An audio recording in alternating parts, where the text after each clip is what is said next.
All right, so you guys watch the videos. Yeah. All right. So on the what did you find? Okay, or what can you relate to? How can you apply the TED Talk one to training, to what we're doing, to online training specifically? Oh, sorry, the TED Talk, I missed that one out. Oh my God. Yeah, But there was a TED Talk, right? Let me that was see the it. first one. That was the first video. Oh, okay. I straight away went into that, the colored brain and did the test. And then after that, I went to the blogs and I was reading all that. I didn't do the TED Talk. Got it. Got it. Okay. All right. All right. Okay. Did who watched the TED Talk? Nobody. Oh, that's tragic. Okay. All right. How about this? How about we just so that we actually have a point of conversation? How about we watch it now? You okay with that? Okay, Yeah. sure, good. All right. So let's go ahead, share screen. Go here. Go here.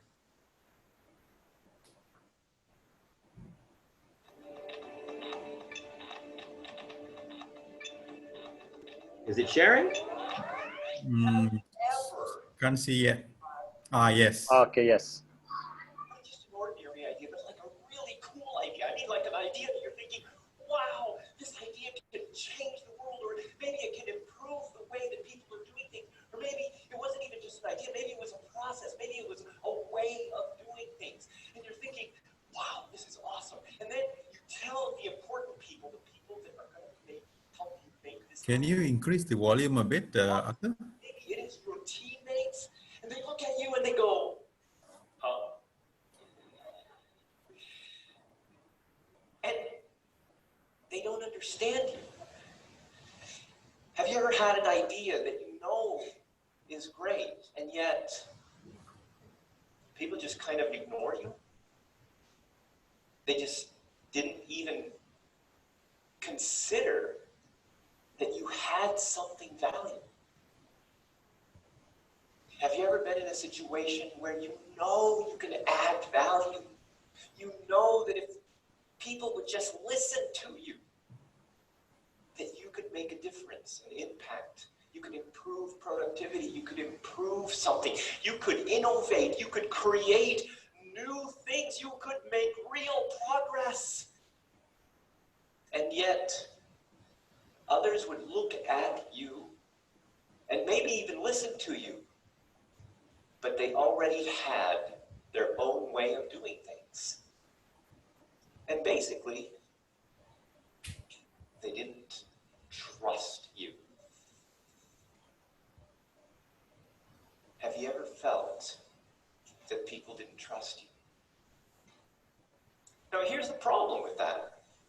See, once we feel that we don't get trust from the people that we appreciate, the people that we admire, the people that are going to make that impact, that are going to help us to succeed, that are going to help us to innovate, that are going to help us to make progress, the moment we feel that they no longer trust us, we become settled. And we settle back into mediocrity. We settle into being average. We start thinking, why should I bother? Why? Does it even matter? And we stop innovating. We stop making progress. In fact, sometimes we even just wait for somebody to tell us what to do, because it's safer. See, trust is the foundation of teamwork. Trust is the foundation of innovation. Trust is the foundation of progress. And yet all of us have experienced situations where other people don't trust us. But here's the thing. It's not really their fault. See, I used to be a child. I know it really is true. And when I was going to school, I had a different way of doing things. Unfortunately, it wasn't the same as what my teachers thought it it should be. And so my teachers tried to make me do things in their way. And they compared me to other people, to the other kids. Because the other kids could do it their way, why couldn't I? And so eventually the teachers, they called my parents and they said, Mr. and Mrs. Carmazzi, your son Arthur is special. Code word for stupid. And we would like to put him in a special children's class. And you know what that means. And so I went to the special kids class. And one of the things that was great about this class was my teacher, Mrs. Kelly. She was always smiling, she was always so kind, and she made me feel like it was okay to be stupid. And so, eventually, the school changed the rules. They said, before you could go to high school, you have to have an algebra class. Algebra, oh my gosh, is that like math for smart kids? I can't do that. But they said I needed to go, so off I went. My very first report card, what do you think I got? F. Fail. But there was something different. Mr. Backus, my 8th grade teacher, he had this really super shiny bald head. And he always wore this brown corduroy coat. I don't know if it was the same one or he had different ones that all looked the same. But he sat down with me and he put a simple algebra problem on the board and he says, solve it. And I went and did it the way that I was told to go ahead and show your work. Well, I wasn't good at that. I wasn't good at writing stuff down, and when I would do stuff like that, it just got mixed up in my head. But he says, no, just look at it and tell me the answer. What do you think the answer is? And I said, it's this. And he says, that's right. And so he put another one up and he says, okay, what's the answer? And I said this. And he said, that's right. And he says, Arthur, would you like some extra credit? And I said, yes, because I want to go to high school. And so he says, every Friday, we're going to have a competition. And you can get up in front of the class when you volunteer and you can solve these problems. And if you win, you'll get extra credit points. And I was thinking, okay, I get up in front of all of my peers and do math that I'm no good at, right? And he said, yeah, but you'll be fine. So I tried.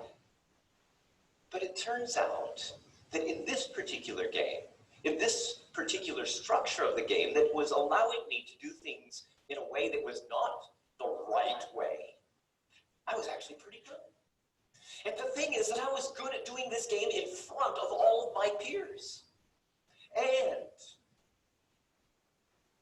after about 3 weeks, some of these other kids would come up to me and they would say, hey, Arthur, can you help me with my homework? And I'm thinking, oh my gosh, these people think I'm smart. And they started, and I'd make up something, and like, oh no, my mom, she's calling me, I gotta go, sorry. Until one day, Lynn Pachowski, this beautiful 8th grade girl, comes up and says, Arthur, can you help me with my homework? And I'm like, yeah. And I learned to be smart. See, we all process information differently. Our brain has a unique perspective and genetic process of getting clarity.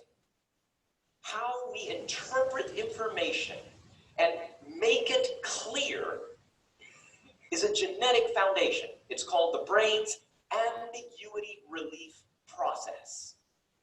And this ambiguity relief process basically breaks down into 4 primary processes that most people have.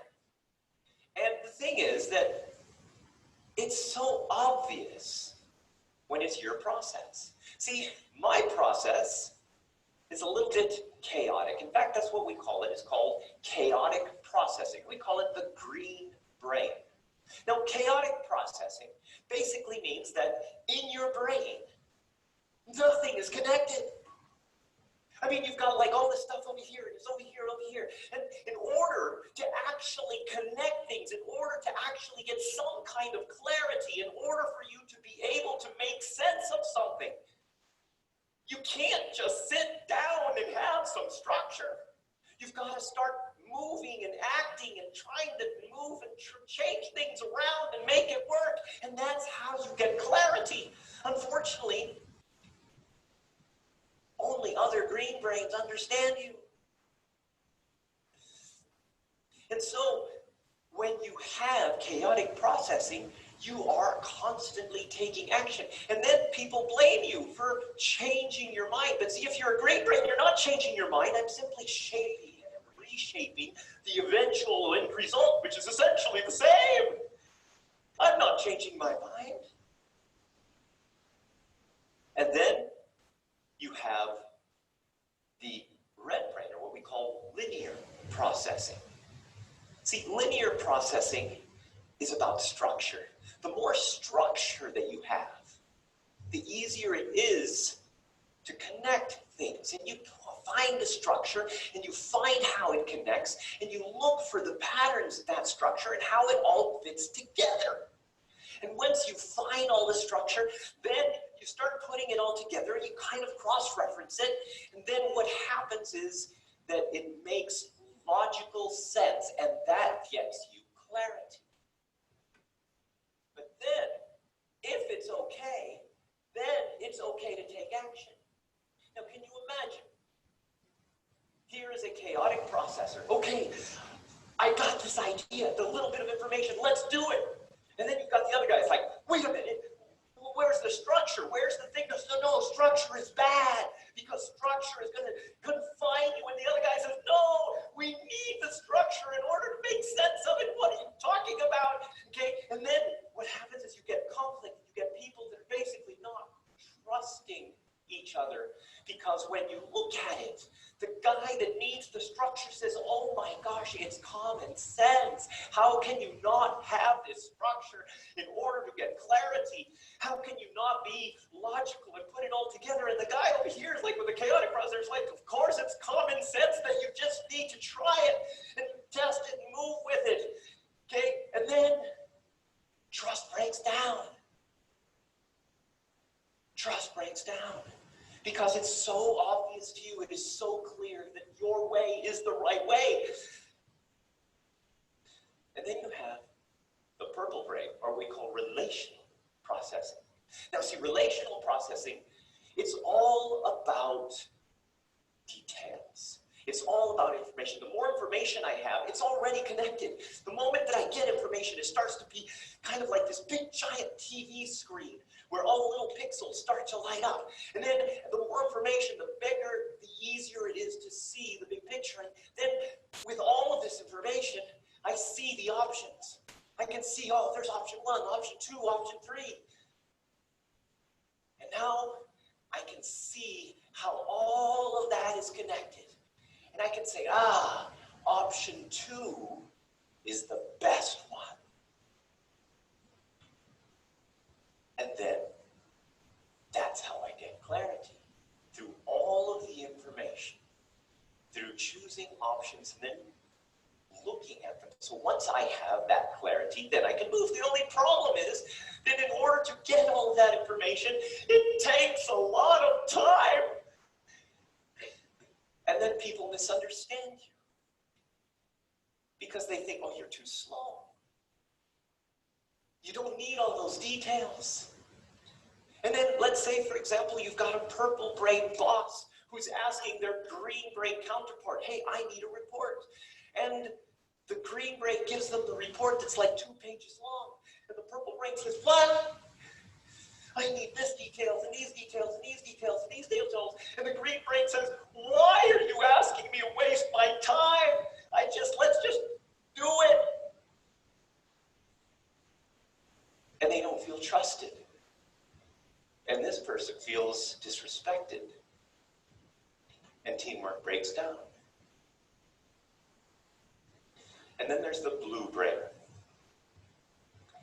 The blue brain is intuitive processing. You know what intuition is, right? is this woo stuff that comes from the universe into your brain. Or it is actually subconscious experience that you didn't even realize that you had, that you may have picked up 10 years ago, and it's still in your subconscious, and you've just got more access to this with the blue brain. So when you reflect, you actually are reflecting on experience you don't even know you have. And so you're making decisions that, quote, feel right, but then the red brain over here that needs the logic, that needs the structure, they're looking at you and they're going, what are you talking about? And they don't understand you, and they don't trust you. And yet, because blue brains are constantly looking around and feeling and sensing everything that's going on, they're actually really good at knowing what's going on and organizing themselves even better at multitasking. Now, every brain process makes mistakes. If the green brain, in fact, the green brains make the most mistakes of any other brain color. But they recover faster from their mistakes. In fact, a green brain can be working on something, it's like, oh no, it didn't work. And suddenly they say, okay, wait, take this, change it for this, and they keep on moving. Sometimes they make mistakes that nobody even realizes they made because they recovered so fast. And sometimes they even improve on the end result because of the mistake. Now the red brains, linear process, they make the least mistakes of any other brain color. But if they do make a mistake, where do they have to start? At the beginning. Wait, the facts must be wrong. Must have messed up in the structure somewhere. And the purple brains, if they make a mistake, even though it took them a long time to get all that information, once they've got the options, they make a mistake. It's like, okay, option 2 didn't work. Let's check option 1. Because they've already got the background. And if a blue brain makes a mistake intuitive, they simply go back and reflect. Just kind of sit there by themselves. And sometimes people think, what, are you depressed? No, I'm just thinking. You sure?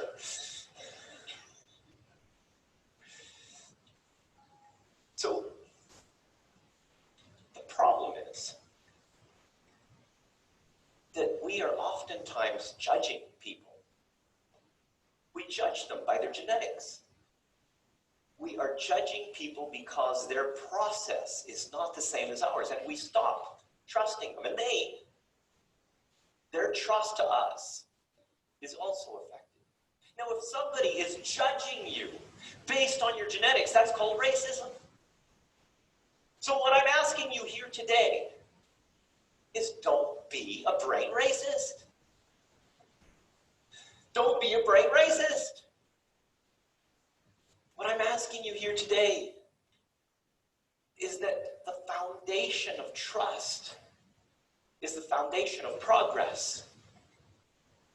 In order to really create innovation, in order to create progress, in order to have better relationships, that trust must be there.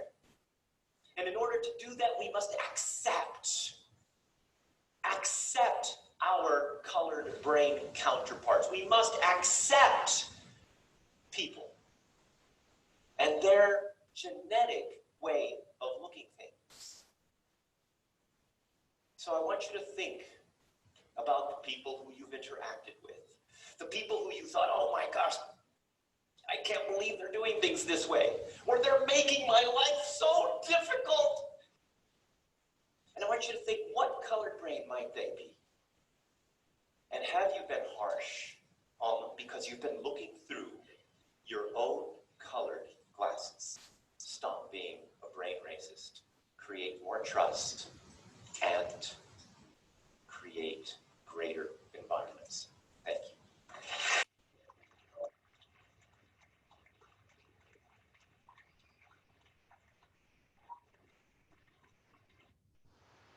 Okay.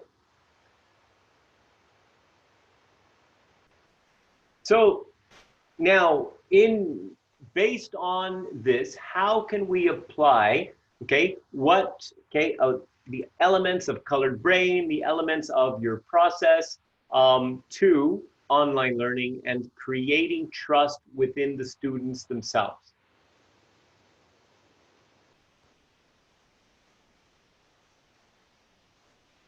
Muniz?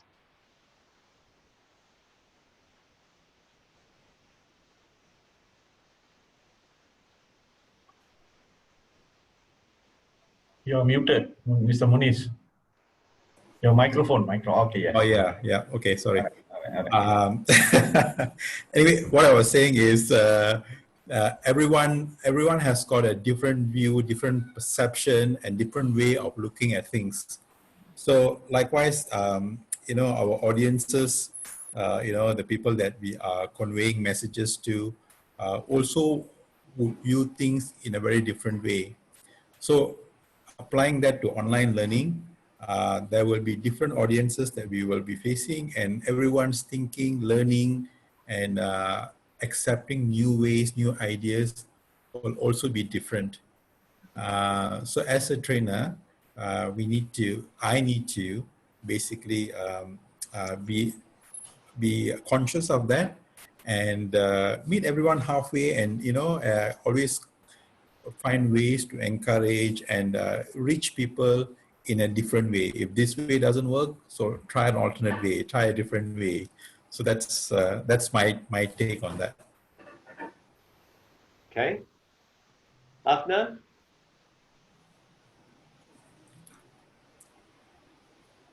Well, for me, if you want to explain things to people, you have to look that people process information either by visual, by listening, or by looking. And we have to be brilliant enough to manipulate all these three elements into our presentation, our movement, our tone of voice, and then try to bring them to imagine things like what you did, putting here and there, and then grasping, like what you call the blue colored rain, intuitive, gurus, and then you are looking up, and then you are opening your hands, everything, as if try to bring the audience to imagine, okay, the blue color people will be like this, and the green color people, if they make mistake, and then or put here, and then the way you do, the way you did your action, everything, kind of try to bring people to imagine, because you have your tone of voice to make it people that try to understand, and then and also your action, the way you move your hand, everything. So in online training, it's important for trainers to have these elements blended together so that the people will understand, because sometimes some people only can imagine, but they cannot understand the words. So you have to bring them, okay, to this, like building a scenario or something, so that they can have better understanding. And sometimes they cannot imagine, but they can see by you moving your hands, everything. So, okay, then only they can imagine things. Okay. So that's for me. All right. Okay. Prabha? Okay, on my side, what is my takeaway is telling stories, your life experience, how you come to this level. That makes sense, and then it will give our students confidence. And then the other thing is do things their own way. That's why we have a lot of options like questionnaires, quiz, videos, so that they can select what option that they want to learn. We can give them options so that they can go online, they can learn through video, they can learn through doing the questionnaires or doing a research. So we can give these three aspects so that they can learn by their own way and then come back and explain in their own way. Either they want to do in a form of video, they want to do in a form of audio, or they want to do acting or whatever it is. So for me, and then the involvement of the trainer himself. And what I see is amazing energy of Mr. Arthur, the whole 18 minutes, and you're really fit. So, so to do that, you need very, very high level of energy, and then your tonation, you're stressing some important points there, and then at the slow end, you really keep your tones very slow so that people really listen. You know, we can feel a different type of presentation. So I think we have different types of trainees or participant as well, with the age group, with their social background and all that. So as a trainer, we, especially in online training, I think we should implement, and then we should find out ways to communicate with our participants. Okay. Thank you. All right. Okay. And Johannes, anything from you?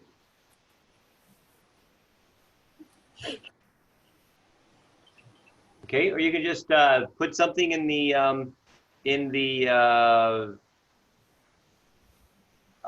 chat.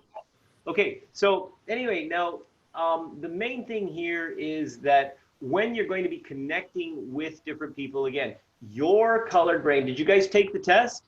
Yeah. Yes. Yes. Okay, everybody took the test? Okay. Yeah. So what color are you, Muniz? I am blue. Blue. Yep. Okay. Mine And is green. Afnan, Mine is green. green. Yes. Prahab, Prabha, Purple. purple. Johannes? Maybe Johannes went to the toilet. Okay, so all right. Okay, so anyway, now which is good. Now we've got at least 3 different colored brains here, okay, in the same group, which is very good. But now what that means is that there's going to be different ways of learning. When I explain something in one way, I can't you know, you're not necessarily going to get it because I am green brain.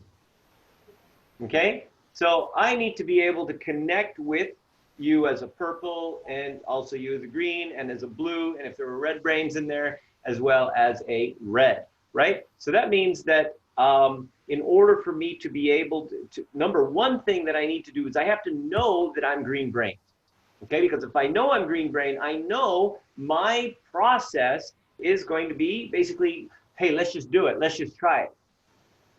Okay, while on the other hand, for, let's say, Prabha, okay, you know, just kind of just doing it, he's going to go, wait a minute, but what about this? And I'm going to need some details. He's going to need some more information and everything in order to make him feel comfortable with it. Now, with Muniz, okay, he's kind of cool because it's like, you know, you seem like a cool guy, you know, we can talk, we can just have some connection, some communication together. So as long as I get to know you personally and you're not a total asshole, we should be good.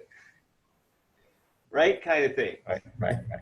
Okay, so in that particular case, you know, there's that element of connecting and understanding people, and you know, and having this intuitive connection about what people are and what's going on around you. So to make sure that we do that. So for example, okay, one thing, if we're going to attract people with blue brains, and or for that matter even some of the you know, again but blue brain, things like personal stories are more effective. Okay, with green brain, it's like, you know, what happens here, okay, try this, did you try, you know, and these kind of things where you know, you are showing some action. If you try to come up with too many details for a green brain in a class, guess what happens? Yes. Well, get confused and tired and boring. Tired. I mean, really, it's tiring for a green brain to process lots and lots of details. It's like, oh my gosh, and it literally drains your energy, right? Now, on the other hand, I have to have enough content and information and details to support Prabha in giving him the information that he needs. Okay. So, sorry, just excuse me for a minute. Yeah, I just have to go. Yeah. Okay, do you notice how he just kind of disappeared into the background? It was like magic. Yeah.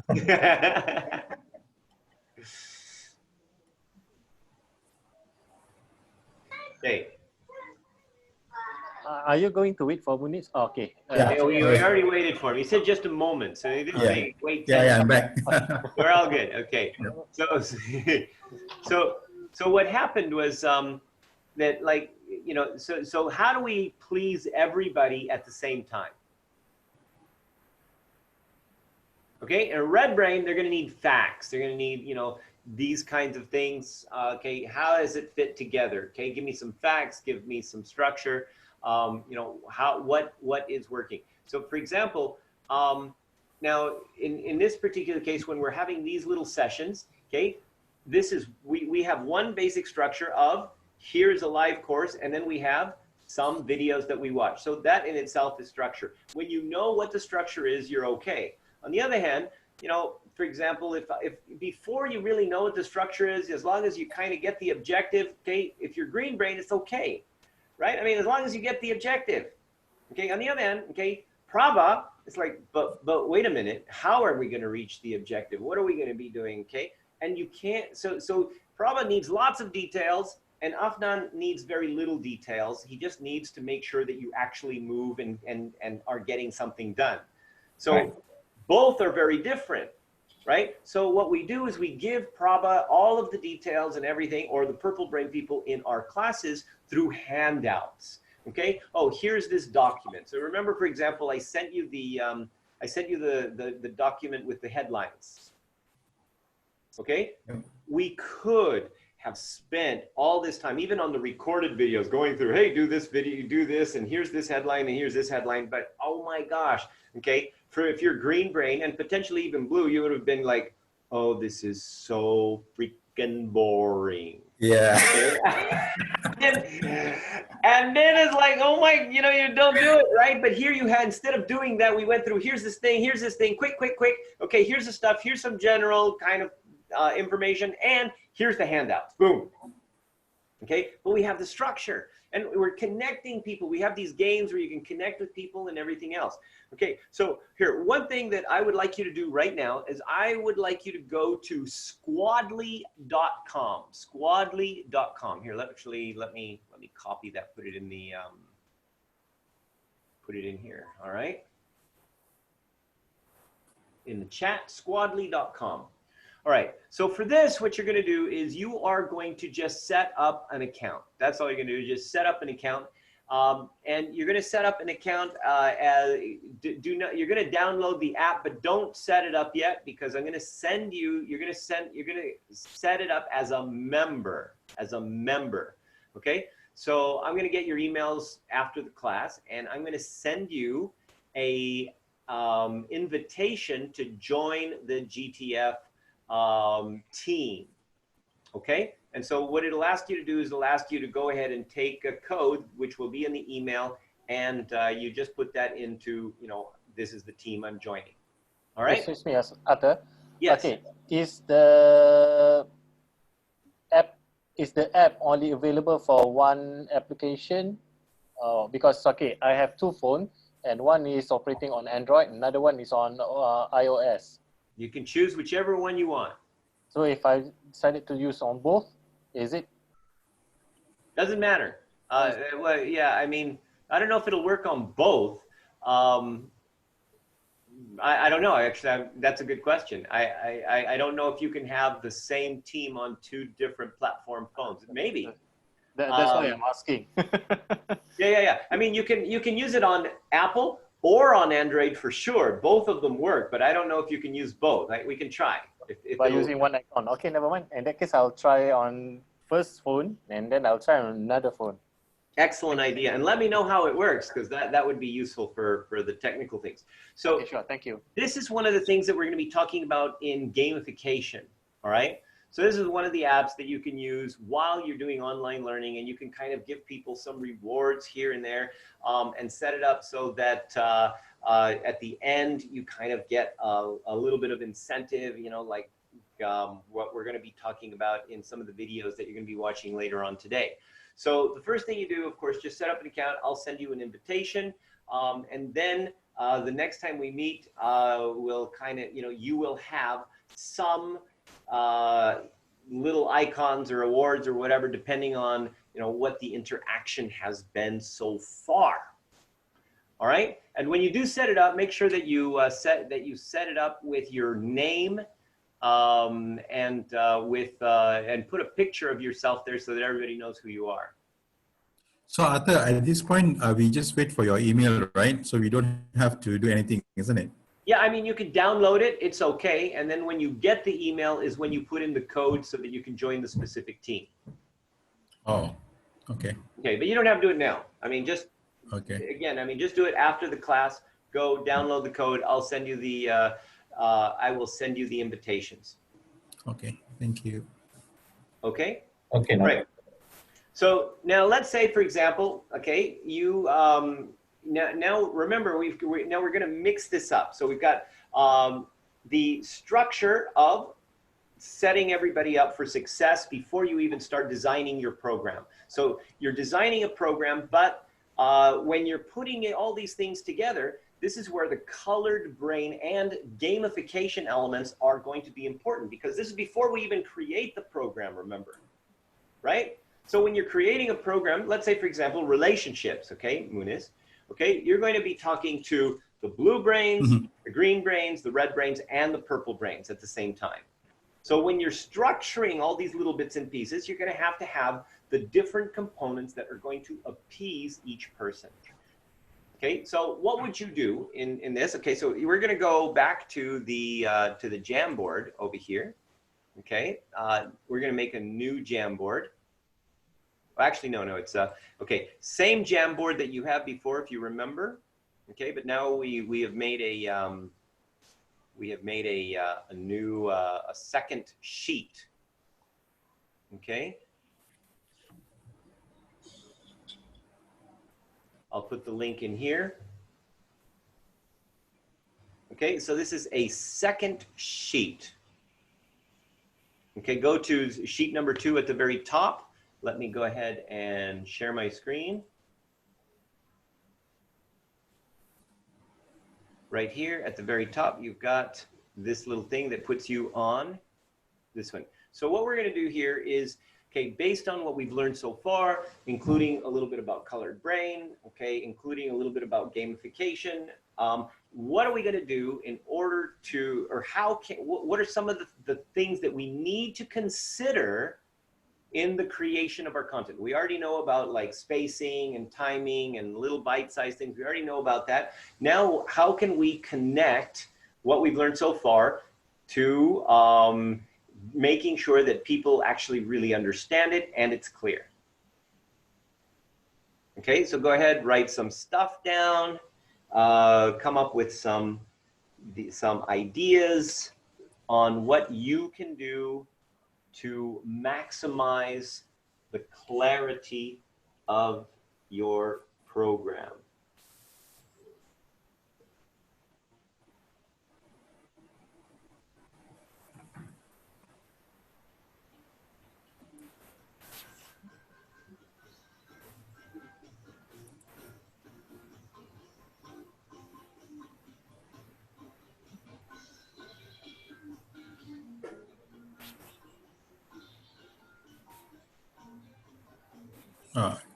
Somehow I cannot access your Jamboard.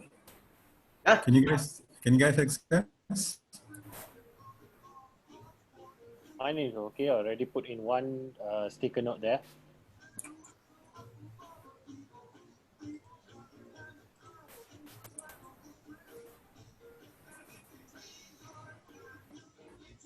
Let me see if I can, did you try the,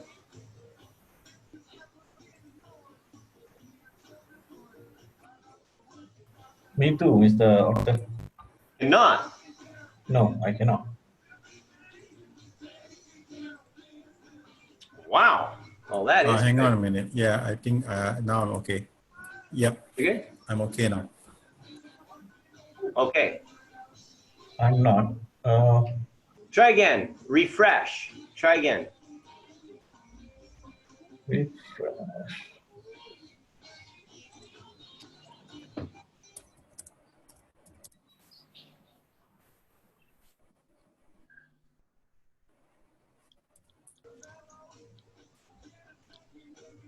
Ah, okay.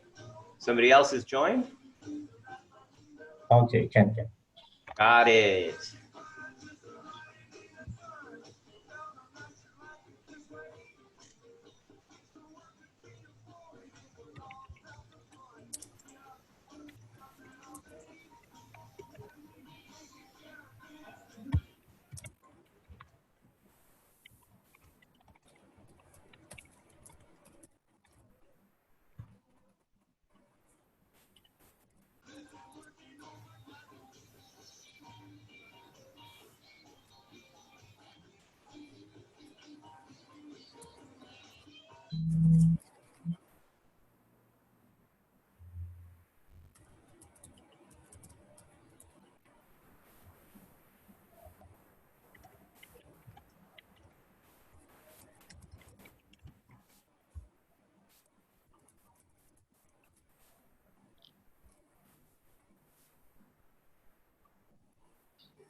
Okay, you done?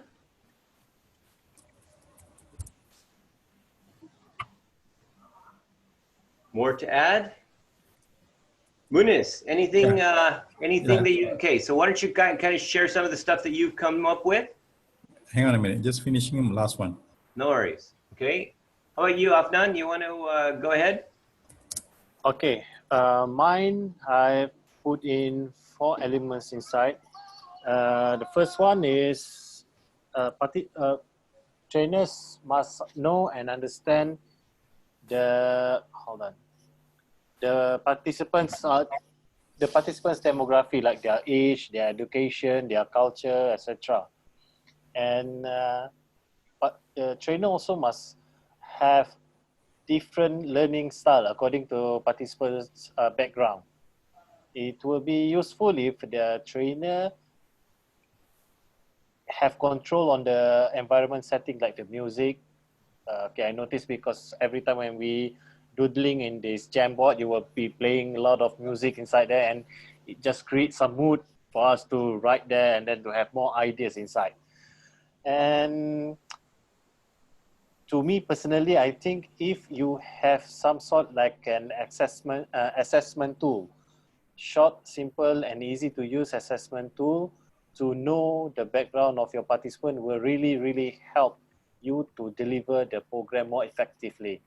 Like for example, maybe your colored brain, you know, by without doing any testing, but you look at the person's appearance, everything, you already can place them which color brain are there. So it's easy for the trainer to tackle and also to engage them with their with the program. That's all for me. Thank you. Okay, excellent, Afnan. Okay, Muniz, how about you? Yeah, I think some of the things that I wanted to say is covered by Afnan, but I will try and see to bring a different perspective. Yeah, I think it's also to allow the participants to experience different learning elements outside their comfort zones.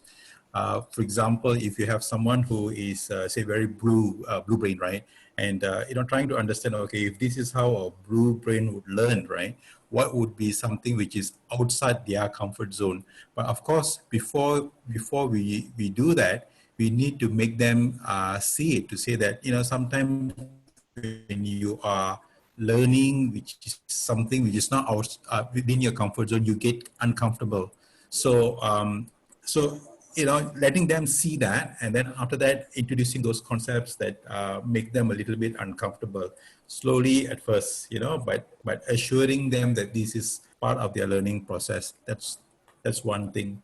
But one other thing is to consider gamification for simpler tasks. Knowing that different groups, different types of thinking, they solve problems differently.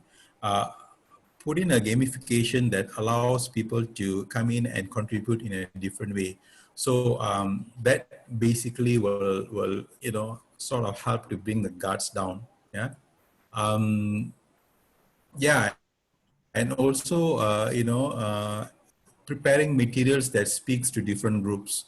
For example, some groups, like you mentioned, if you're right brain, right, you would prefer probably facts, data, information, lots of it, right? So how do we balance that? Yeah. So maybe in an online training, may not be able to cover all those things, but we can give them attachments, separate additional information that they can refer to, yeah, so that we do not overwhelm the rest. Yeah, and also like what Afnan said about, understanding the audience, yeah, what type of colored brain they might be. I also noticed that the colored brain has got a slight correlation with, DISC or in other personality tools. There's a slight correlation. So sometimes as trainers or coaches, when we see certain participants, we sort of know which group they belong to. They probably are the quiet ones, or so how do we now, using that information, liaise with them, yeah, and bring the learning to them. Yeah, that's from me. Okay. Now, let me just kind of clarify a few things about colored brain, based on the feedback that you gave. Okay, so first of all, colored brain is not a personality test. Okay, it's not a behavior test. It only deals with one thing: how you process information, how you get clarity. So let's say, for example, with a DISC, you can be a high D.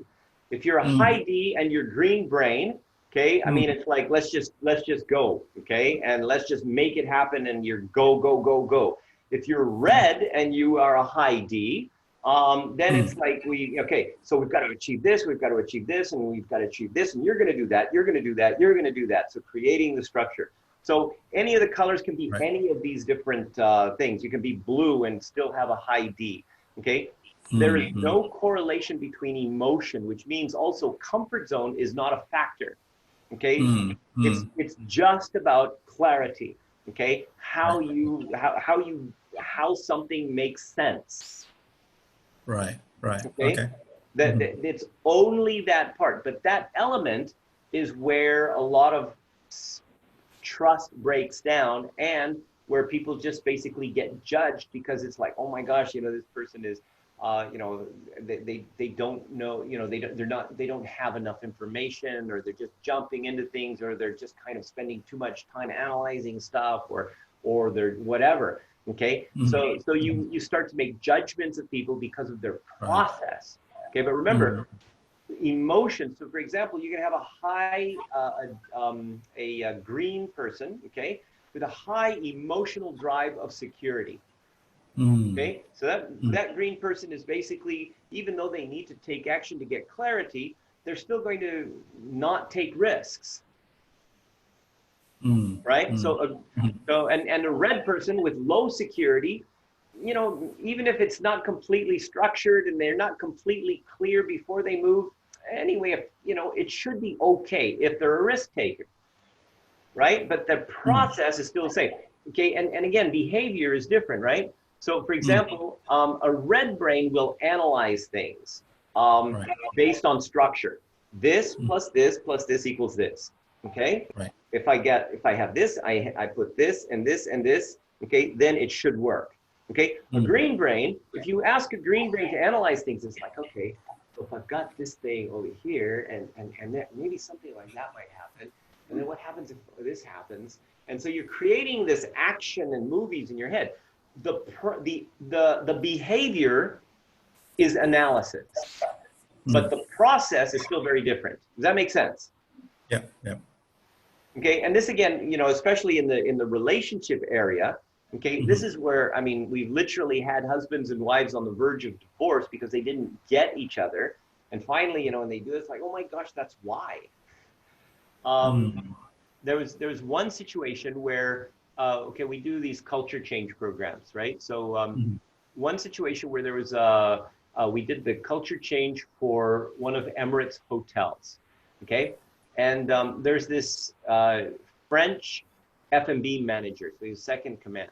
So anyway, he was very red-brained, and he had the person that was in charge of the fine dining restaurant was Karina, and she was green-brained, and they were like always fighting and fighting. So he would say something like, "Karina, would you come into my office, please?" And Karina would come in and say, "Okay, boss, what do you want?" And he would say, "Okay, Karina, I need you to do this task." And no, Karina's like ready to go, wait. Okay, and then she's like, "But okay, so I want you to do like this and make sure it's this and make sure this is like this and everything." And then Karina's like, "Oh my gosh, you're just kind of killing me here. You know, let me just do my job." Okay, and so then she, you know, they get into a fight, and you know, eventually Karina would go out, she'd do her stuff, and then she'd say, "Okay, boss, done." And Jean-Francois, but Karina, what exactly did you do? It's like, it's done. But I want to know what you did. I want to see what you did exactly. And so anyway, you know, they and they get into these fights, right? And so after like this, they were in two separate programs and two separate classes and one day apart. And Jean-Francois found out he was red. Karina found out she was green. She called Jean-Francois, "Hey, boss, guess what? I'm green." And I am red. And at the exact same time, they said, "That's why." And so what they decided to do is they decided to literally create a situation where, okay, Jean-Francois would now call Karina into his office. "Karina, would you come into my office, please?" Karina would come in. And then he would say, "I have this project," and he'd explain the project a little bit, and then he'd say, "Do you have any questions?" And that was it, right? And then Karina might ask a few questions, you know, and then she'd go and do it. And then when she came back, she would basically say, "Okay, boss, I did this, and I did it like this. This is how it is. This is what it turns out to be," and that. So she would give him the complete clarity and structure of how it worked, of how she did it, but he kind of gave her the, you know, license to do it in her own green brain way. And so their relationship just literally transformed, and like they were poster children for the entire program. But see, so it's important to understand that again, you know, there's different elements here where you know, DISC is behavioral, okay? For example, if you take DISC, that's what you do. Colored brain is how you do it. And emotional drive, which is another model that we have, is why you do it. Okay, so there's no motivation or motivators, nothing that deals with emotion in colored brain.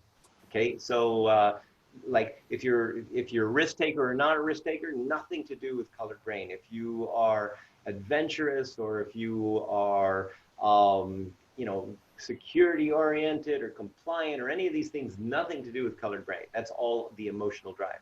And then of course something like MBTI, that would be considered personality based. But anyway, we don't really think that personality can be put into 16 different things, because if you just take 4 colored brains, 8 emotional drives, and the different combinations you get 1.68 million different combinations. So it's not so easy to say, oh, I know what you are. You're personality type number 1,246,811. Excuse me, Right? Arthur. Yes. Since you've, I have 2 questions. Okay, first is there any difference between VAK, visual, auditory, kinesthetic, with colored brain? Okay. That is my first question. And then my second question is that, okay, let's say, for example, because usually us Malaysian, we will call Mr. Okay, for myself, Mr. Afnan, because we don't use surnames. Okay, like for yourself, when we call Arthur, we already close. But if we call you Mr. C, okay, so means there's a gap there. So you're the trainer, we are the participants, so we have some respect with you. Okay, and sometimes if we call, okay, Kamenzi, so means there are a little bit of leniency in the relationship there. Okay, so based from your experience, does that also plays an important role, especially when you are trying to build a relationship and also try to building a rapport with the participant, especially on the calling of names? Thank you. Okay, the first one I can answer. I didn't quite understand the second one completely, but the first one, if you actually look at the recent research, okay, you probably took an NLP course from a trainer that hasn't been up to date. If you actually look at the more recent research, you'll find that VAK is pretty much depending on where you are and what the situation is. So it's often situational. Just like motivation, in some cases, is situational. Certain groups will bring out certain facets of, of certain types of motivation, while other groups are more. So for example, you're more willing to take risk in certain groups than you are in other groups, which may also relate back to the thing. But that's nothing to do with colored brain. Okay, the element of VAK, I mean, we do have that. We have visual, we have auditory, we do have kinesthetic, but it's not like, oh, okay, because you're visual, you can only do things in a visual way, and there is no correlation between that and colored brain. Okay, because you still get things through an auditory way, and you still get things through. The best thing to do in any kind of a training situation is incorporate everything, and if you can even include olfactory, that's even better. Okay. Okay, make your training room have different smells. but be careful. But okay, the second one about the Mr. and Mrs. the familiar, I didn't quite get the question. Okay, usually like, let's say for example, because sometimes some trainers, they prefer to be called by their surname, like okay, let's say for example yourself. Sometimes when people call Arthur, please, Mr. Mackenzie. So means you already build a relation, you already build a gap there. Okay. Right, so right. Sometimes when we call, okay, Mr. C or Mr. Mackenzie, please don't call me that. Please call me Arthur. Means you already like low down yourself. Means okay, you want to be friends, something like that. So during the building rapport, does that also plays important role? Because actually we are talking about culture, and okay. For me, it's I totally don't. Sometimes I don't understand on this. Okay? Afnan, call me Tun Tan Sri Dato Karmasi. I think, if I may offer, I think that's also, the power distance index. I think if you look at certain countries like Malaysia is one example where the power distance index is huge, because, but other countries, right, we don't have that. And if within Malaysia also, if you notice, the power distance index in governmental organizations and all that, it's huge. People Exactly. but where I work in an MNC, right, we don't call anyone Mr. and so and so, and there's no one with any titles or anything. So we just call them by their first names. So it's basically about the power distance index and the kind of culture entrenched within that organization, I suppose. Yeah, even the country for that matter. Because Yeah. being in government agency, So sometimes people do take serious note on this. Let's say, for example, if you even misspell the name Datuk, D-A-T-U-K and D-A-T-O, so they get offended. Yeah. That's the thing. So Yeah. because of this, sometimes because I've been reminded by my boss, please make sure that you get the right protocol before you're engaging with people, because you seem to just simply bulldoze everything. Hey, come on, I'm American. American just simply, even the president also called Mr. So it's simple as Well, that. Okay. see, Afnan, the thing is that the problem is that you actually are Malaysian. See, I have, because I'm a white guy, I can go in there and I've done this. I had the Prince of Johor and all these tunes and datos and stuff in this big giant room for an awards program that we were doing. And I basically said, kings, queens, and all you other awesome people.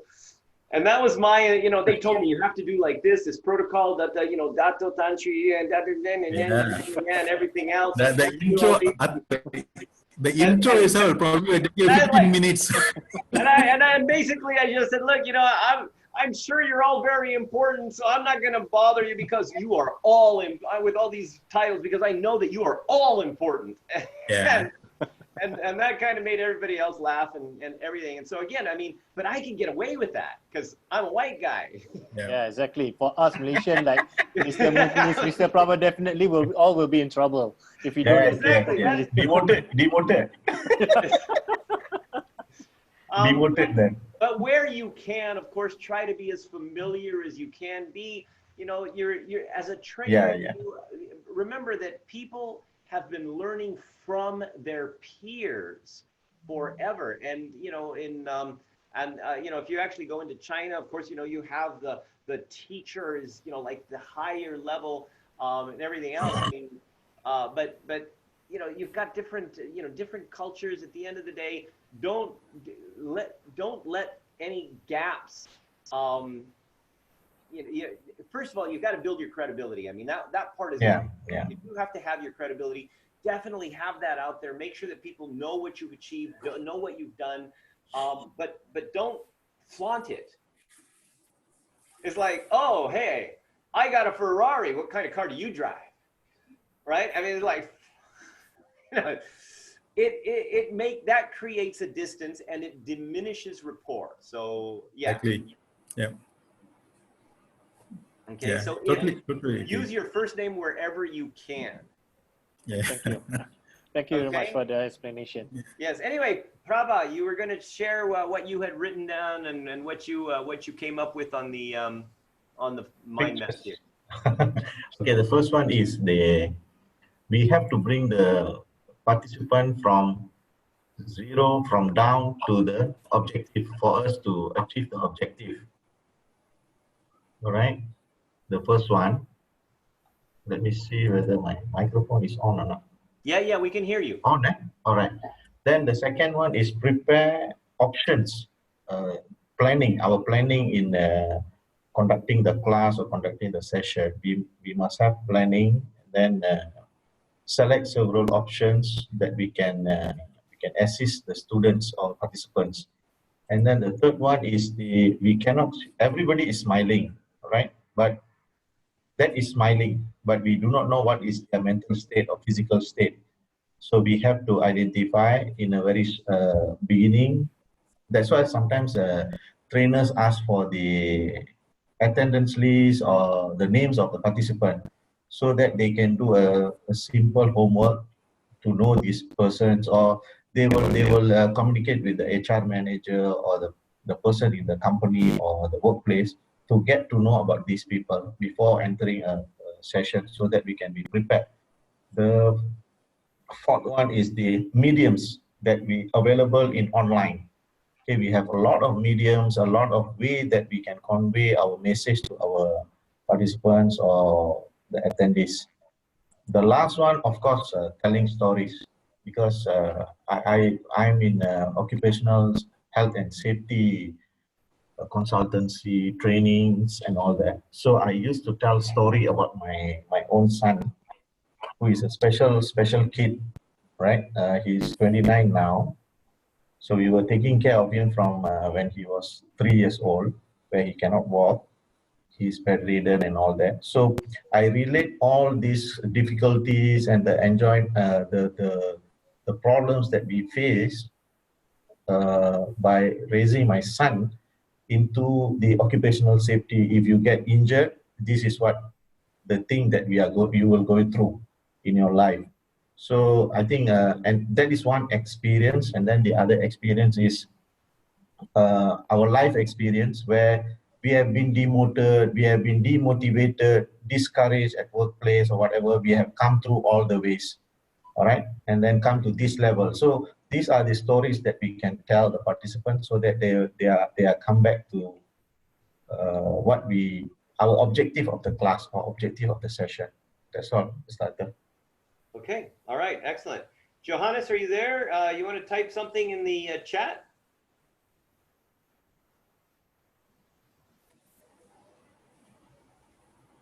Okay, so let us move on. Okay, so what we, hang on, let me stop sharing. Okay, so what we've got is the next section is basically called setting up for interaction. Okay, setting up for interaction. So what we're going to do is there's, I think, 4 videos, okay, that should be up right now, okay, and these videos are going to kind of cover up like gamification. That's why I wanted you to get set up on Squadly and make sure that these are you kind of have this set up so you can play with it a little bit. And I'm going to set it up for 360-degree plus peer-to-peer, okay, which means that you can view some of the, or you can actually give each other emoji and awards based on the program itself. Now, when you go to Squadly, there's also some videos there, okay? There are going to be 3 videos in the, at the top, there's a little tab that says training videos, okay? So basically what you want to look at is the one that says behavior change 10 minutes, okay? So behavior change 10 minutes, or you can also look at the one that says company communication 10 minutes or company values in 10 minutes, but they might give you some more insights. But at least the one that says behavior change, and then you'll kind of have a little bit of an understanding of what to do and how to do it, okay? So the homework for today is go through the videos that are going to be at setting up for retention, sorry, setting up for interaction. Okay. Okay. In the same program that you've got. There's only one video, right? Setting up for interaction. There's supposed to be 4. There will be 4 in about maybe, give me 10 minutes after the class is done, and then there should be 4. Okay, it only has part 1. Okay, in that case, we wait. Thank you. Okay. All right. So meanwhile, the video is in Squadly, is it? Yeah, the video here. Let me share the screen really quick so you know where we're going.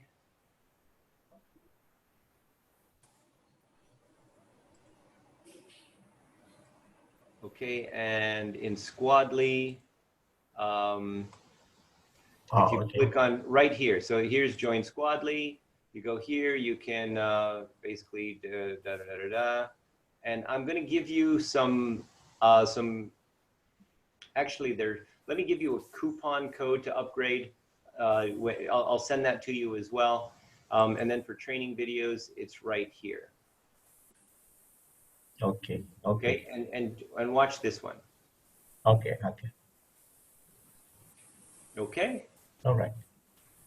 All right. So this will give you the at least up until tomorrow. So tomorrow we're meeting again at 10 a.m. Are we all good with that?